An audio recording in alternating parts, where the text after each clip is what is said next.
Self-Help with Illustrations of Conduct and Perseverance by Samuel Smiles.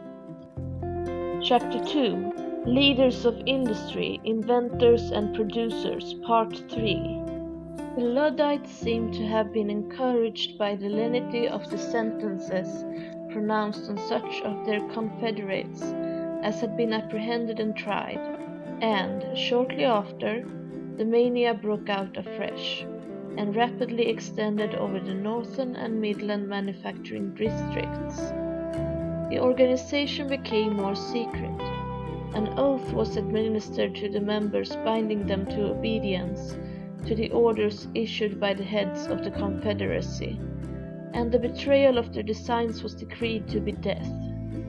All machines were doomed by them to destruction, whether employed in the manufacture of cloth, calico, or lace, and a reign of terror began which lasted for years. In Yorkshire and Lancashire, mills were boldly attacked by armed rioters, and in many cases they were wrecked or burnt, so that it became necessary to guard them by soldiers and yeomanry. The masters themselves were doomed to death. Many of them were assaulted and some were murdered. At length the law was vigorously set in motion. Numbers of the misguided Luddites were apprehended, some were executed, and after several years' violent commotion from this cause, the machine-breaking riots were at length quelled. Among the numerous manufacturers whose works were attacked by the Luddites was the inventor of the bobbin net machine himself. One bright, sunny day, in the summer of 1816, a body of rioters entered his factory at Loughborough with torches and set fire to it, destroying 37 lace machines and above £10,000 worth of property. 10 of the men were apprehended for the felony, and 8 of them were executed. Mr. Heathcote made a claim upon the county for compensation, and it was resisted. But the Court of Queen's Bench decided in his favour, and decreed that the county must make good his loss of £10,000. The magistrates sought to couple with the payment of the damage the condition that Mr. Heathcote should expend the money in the county of Leicester, but to this he would not assent, having already resolved on removing his manufacture elsewhere. At Tiverton, in Devonshire, he found a large building which had been formerly used as a woolen manufactory. But the Tiverton cloth trade having fallen into decay, the building remained unoccupied, and the town itself was generally in a very poverty-stricken condition. Mr. Heathcote bought the old mill, renovated and enlarged it, and there recommenced the manufacture of lace upon a larger scale than before, keeping in full work as many as 300 machines, and employing a large number of artisans at good wages. Not only did he carry on the manufacture of lace, but the various branches of business connected with it: yarn doubling, silk spinning, net making, and finishing. He also established at Tiverton an iron foundry and works for the manufacture of agricultural implements, which proved of great convenience to the district. It was a favorite idea of his that steam power was capable of being applied to perform all the heavy drudgery of life, and he labored for a long time at the invention of the steam plough. In 1832, he so far completed his invention as to be enabled to take out a patent for it, and Heathcote's steam plough, though it has since been superseded by Fowler's, was considered the best machine of the kind that had up to that time been invented. Mr. Heathcote was a man of great natural gifts. He possessed a sound understanding, quick perception, and a genius for business of the highest order. With these he combined uprightness, honesty, and integrity. qualities which are the true glory of human character. Himself a diligent self-educator, he gave ready encouragement to deserving youths in his employment, stimulating their talents and fostering their energies. During his own busy life, he contrived to save time to master French and Italian, of which he acquired an accurate and grammatical knowledge. His mind was largely stored with the results of a careful study of the best literature, and there were few subjects on which he had not formed for himself shrewd and accurate views. The 2,000 workpeople in his employment regarded him almost as a father, and he carefully provided for their comfort and improvement. Prosperity did not spoil him, as it does so many, nor close his heart against the claims of the poor and struggling, who were always sure of his sympathy and help. To provide for the education of the children of his workpeople, he built schools for them at a cost of about £6,000. He was also a man of singularly cheerful and buoyant disposition, a favorite with men of all classes and most admired and beloved by those who knew him best. In 1831, the electors of Tiverton, of which town Mr. Heathcote had proved himself so genuine a benefactor, returned him to represent them in Parliament, and he continued their member for nearly 30 years. During a great part of that time, he had Lord Palmerston for his colleague, and the noble lord, on more than one public occasion, expressed the high regard which he entertained for his venerable friend. On retiring from the representation in 1859, owing to advancing age and increasing infirmities, 1,300 of his workmen presented him with a silver inkstand and gold pen in token of their esteem. He enjoyed his leisure for only 2 more years, dying in January 1861, at the age of 77, and leaving behind him a character for probity, virtue, manliness, and mechanical genius, of which his descendants may well be proud. We next turn to a career of a very different kind, that of the illustrious but unfortunate Jacquard, whose life also illustrates in a remarkable manner the influence which ingenious men, even of the humblest rank, may exercise upon the industry of a nation. Jacquard was the son of a hard-working couple of Lyons, his father being a weaver and his mother a pattern reader. They were too poor to give him any but the most meager education. When he was of age to learn a trade, his father placed him with a bookbinder, an old clerk who made up the master's accounts. Gave Jacquard some lessons in mathematics. He very shortly began to display a remarkable turn for mechanics, and some of his contrivances quite astonished the old clerk, who advised Jacquard's father to put him to some other trade, in which his peculiar abilities might have better scope than in bookbinding.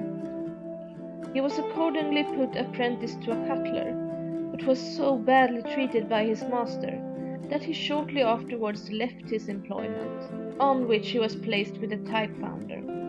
His parents dying, Jacquard found himself in a measure compelled to take his father's 2 looms and carry on the trade of a weaver.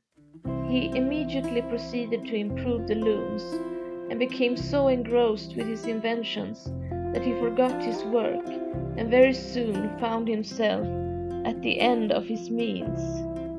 He then sold the looms to pay his debts, at the same time that he took upon himself the burden of supporting a wife. He became still poorer, and to satisfy his creditors, he next sold his cottage. He tried to find employment, but in vain, people believing him to be an idler, occupied with mere dreams about his inventions.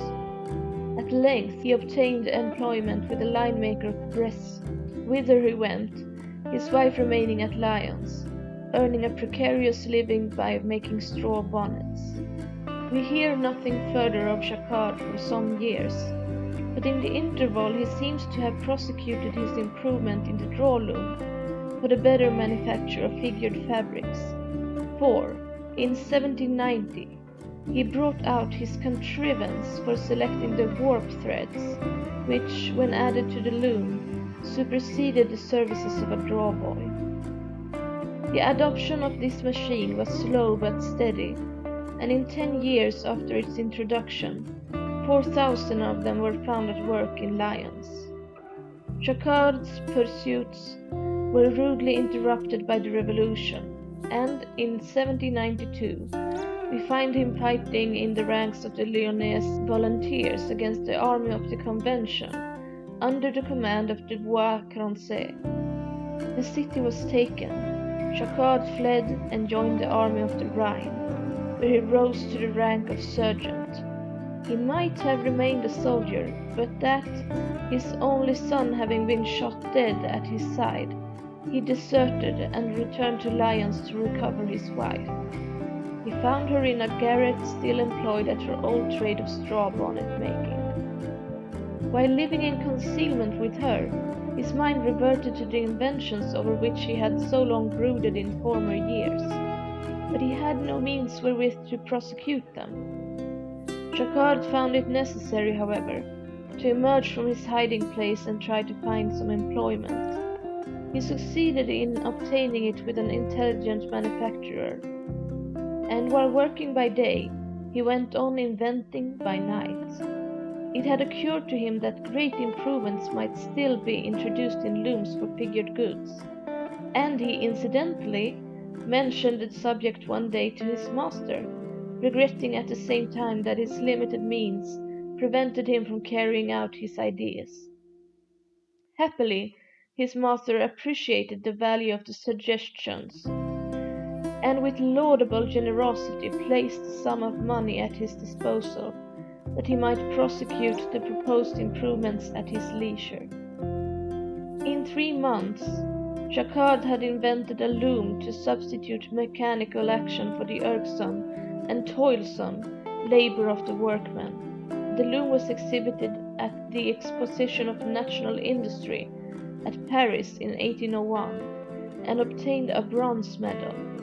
Jacquard was further honored by a visit at Lyons from the minister Carnot, who decided to congratulate him in person on the success of his invention. In the following year, the Society of Arts in London offered a prize for the invention of a machine for manufacturing fishing nets and boarding netting for ships. Jacquard heard of this, and while walking one day in the fields according to his custom, he turned the subject over in his mind, and contrived a plan of a machine for the purpose. His friend, the manufacturer, again furnished him with the means of carrying out his idea, and in 3 weeks Jacquard had completed his invention. Jacquard's achievement having come to the knowledge of the prefect of the department, he was summoned before that functionary, and, on his explanation of the working of the machine, a report on the subject was forwarded to the emperor. The inventor was forthwith summoned to Paris with his machine, and brought into the presence of the emperor, who received him with the consideration due to his genius. The interview lasted 2 hours, during which Jacquard, placed at his ease by the emperor's affability, explained to him the improvements which he proposed to make in the looms for weaving figured goods. The result was that he was provided with apartments in the Conservatoire des Arts et Métiers, where he had the use of the workshop during his stay, and was provided with suitable allowance of maintenance. Installed in the Conservatoire, Jacquard proceeded to complete the details of his improved loom. He had the advantage of minutely inspecting the various exquisite pieces of mechanism contained in that great treasury of human ingenuity. Among the machines which more particularly attracted his attention and eventually set him upon the track of his discovery was a loom for weaving flowered silk, made by Vaucanson, the celebrated automaton maker. Vaucanson was a man of the highest order, of constructive genius. The inventive faculty was so strong in him that it may almost be said to have amounted to a passion, and could not be restrained. The saying that the poet is born, not made, applies with equal force to the inventor, who, though indebted, like the other, to culture and improved opportunities, nevertheless contrives and constructs new combinations of machinery, mainly to gratify his own instinct. This was peculiarly the case with Vaucanson, for his most elaborate works were not so much distinguished for their utility as for the curious ingenuity which they displayed. While a mere boy attending Sunday conversations with his mother, he amused himself by watching, through the chinks of a partition wall, part of the movements of a clock in the adjoining apartment. He endeavored to understand them, and by brooding over the subject, after several months he discovered the principle of the escapement. From that time, the subject of mechanical invention took complete possession of him. With some rude tools which he contrived, he made a wooden clock that marked the hours with remarkable exactness, while he made for a miniature chapel the figures of some angels which waved their wings, and some priests that made several ecclesiastical movements. With a view of executing some other automata he had designed, he proceeded to study anatomy, music, and mechanics, which occupied him for several years.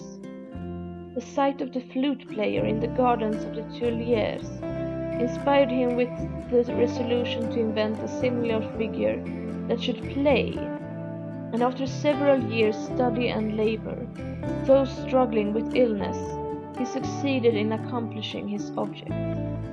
He next produced a flageolet player, which was succeeded by a duck, the most ingenious of his contrivances, which swam, dabbled, drank, and quacked like a real duck.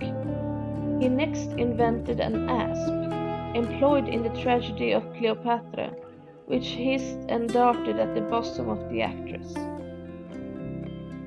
Vaucanson, however, did not confine himself merely to the making of automata.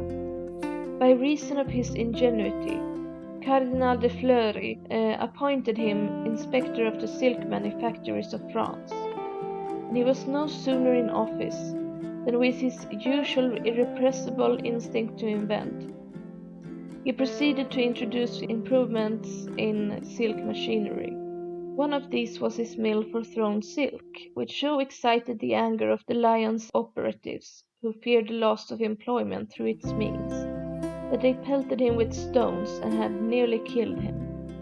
He nevertheless went on inventing, and next produced a machine for weaving flowered silks, with a contrivance for giving a dressing to the thread, so as to render that of each bobbin or skein of an equal thickness.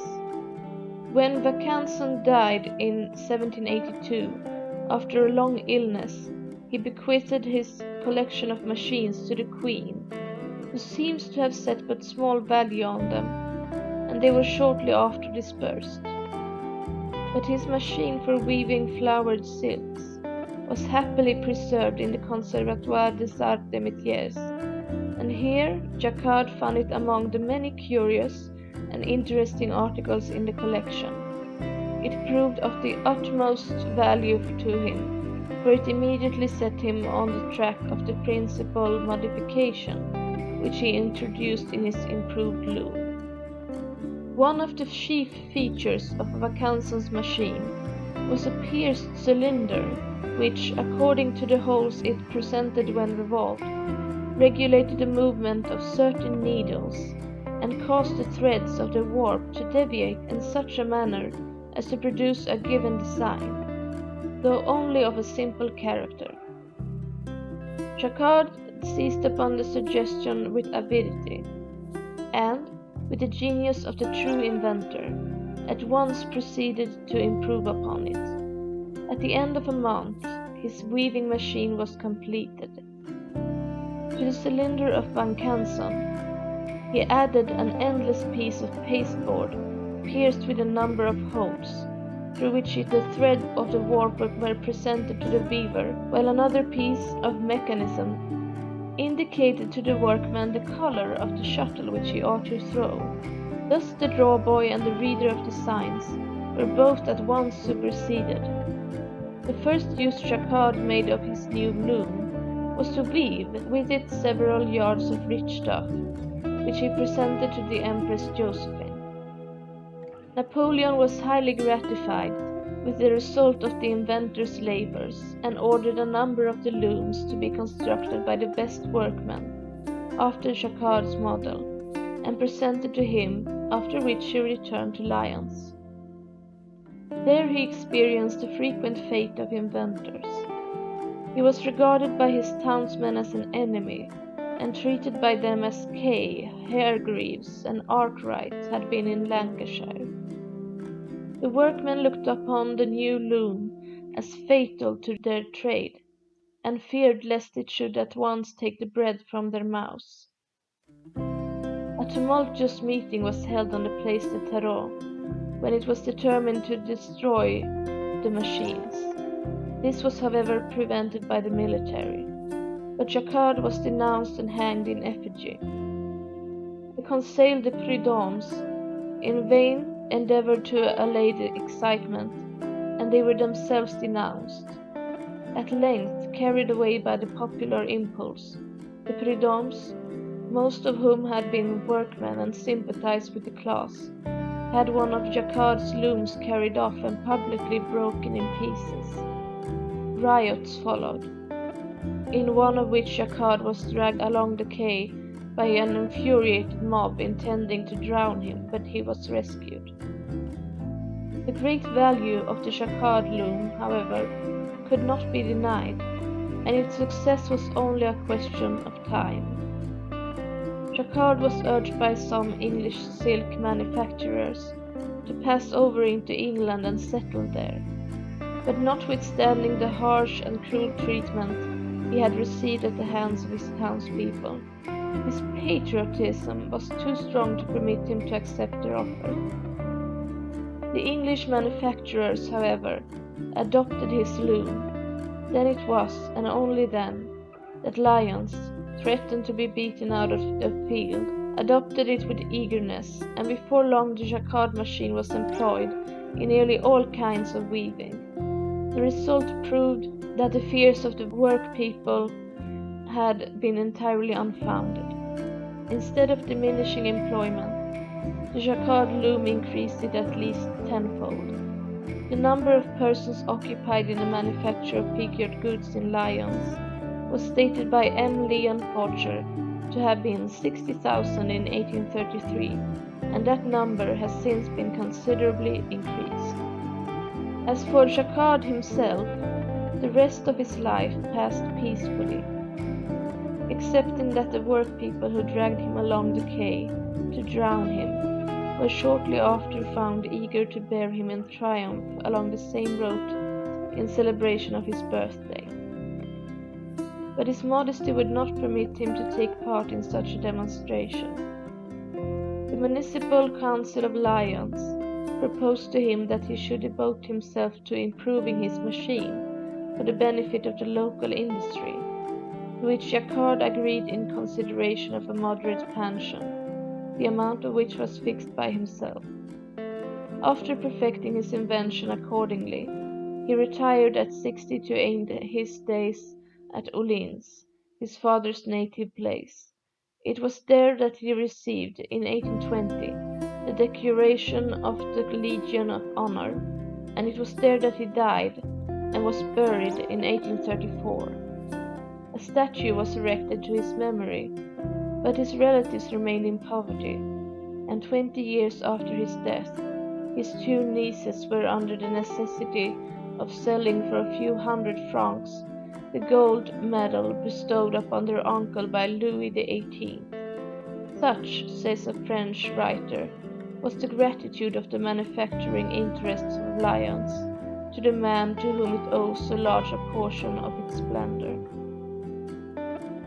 It would be easy to extend the martyrology of inventors and to cite the names of other equally distinguished men who have, without any corresponding advantage to themselves, contributed to the industrial progress of the age.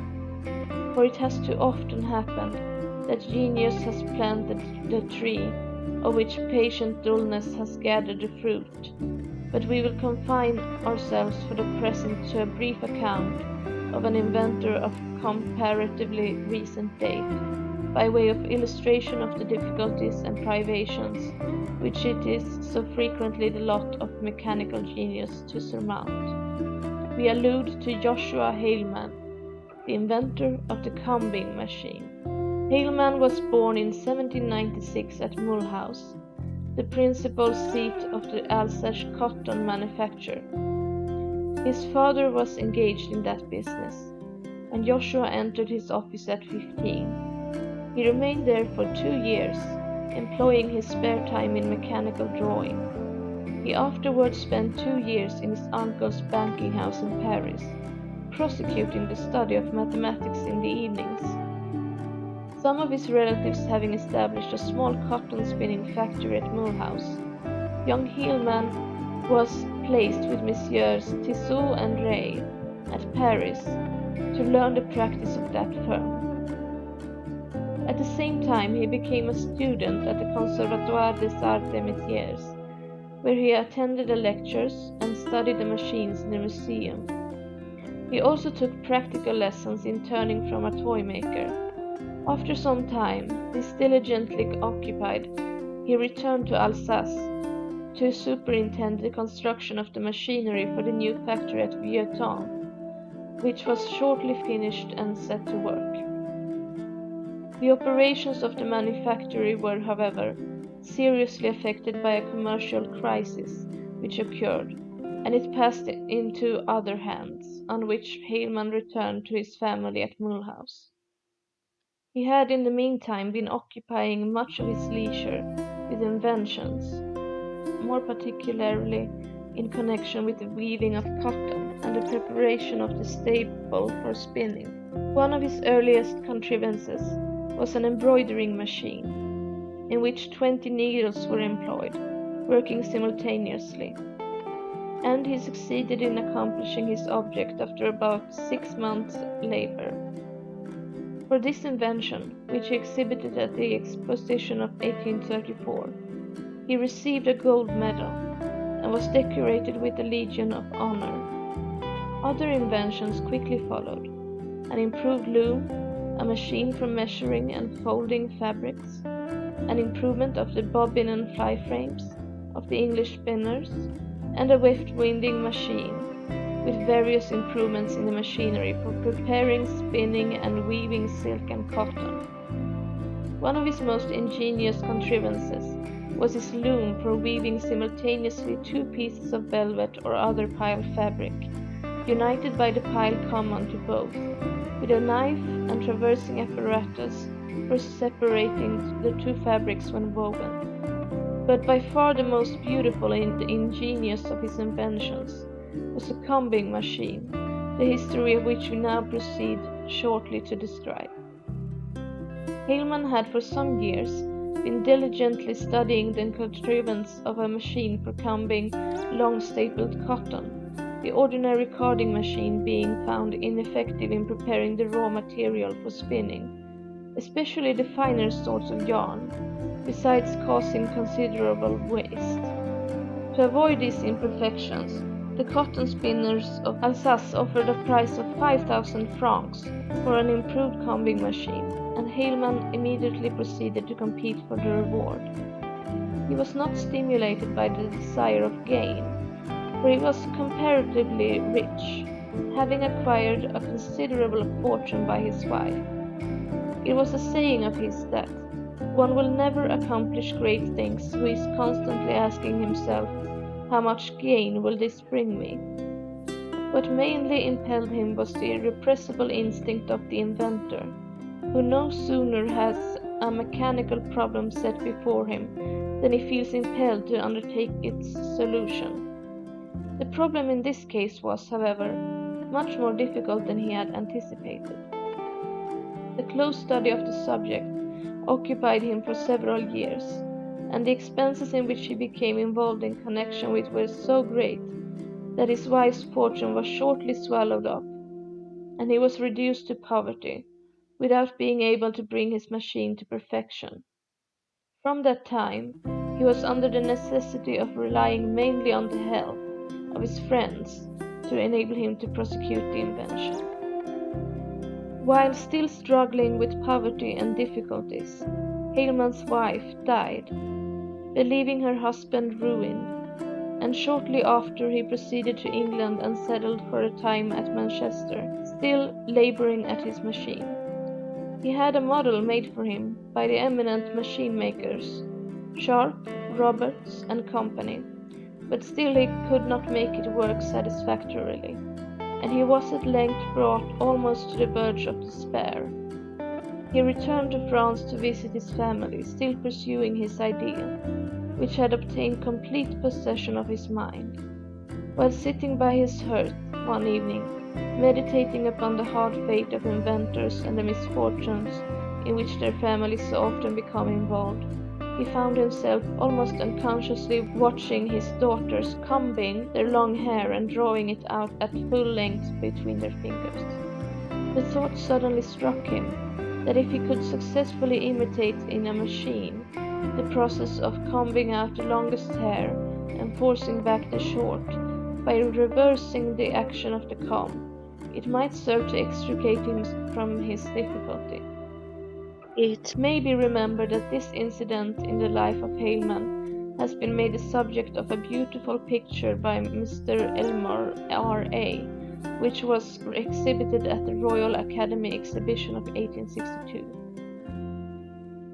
Upon this idea he proceeded, introduced the apparently simple but really most intricate process of machine combing, and after great labor he succeeded in perfecting the invention. The singular beauty of the process can only be appreciated by those who have witnessed the machine at work, when the similarity of its movements to that of combing the hair, which suggested the invention, is at once apparent. The machine has been described as acting with almost the delicacy of touch of the human fingers. It combs the lock of cotton at both ends, places the fibers exactly parallel with each other, separates the long from the short, and unites the long fibers in one sliver, and the short ones in another. In fine, the machine not only acts with the delicate accuracy of the human fingers, but apparently with the delicate intelligence of the human mind. The chief commercial value of the invention consisted in its rendering the commoner sort of cotton available for fine spinning. The manufacturers were thereby enabled to select the most suitable fibers for high-priced fabrics, and to produce the finer sorts of yarn in much larger quantities. It became possible by its means to make thread so fine that a length of 334 miles might be spun from a single pound weight of the prepared cotton, and worked up into the finer sorts of lace, the original shilling's worth of cotton wool, before it passed into the hands of the consumer, might thus be increased to the value of between £300 and £400 sterling. The beauty and utility of Haleman's invention were at once appreciated by the English cotton spinners. 6 Lancashire firms united and purchased the patent for cotton spinning for England for the sum of £30,000. The wool spinners paid the same sum for the privilege of applying the process to wool, and the Messrs. Marshall of Leeds £20,000 for the privilege of applying it to flax. Thus wealth suddenly flowed in upon poor Haleman at last, but he did not live to enjoy it. Scarcely had his long labours been crowned by success than he died, and his son, who had shared in his privations, shortly followed him.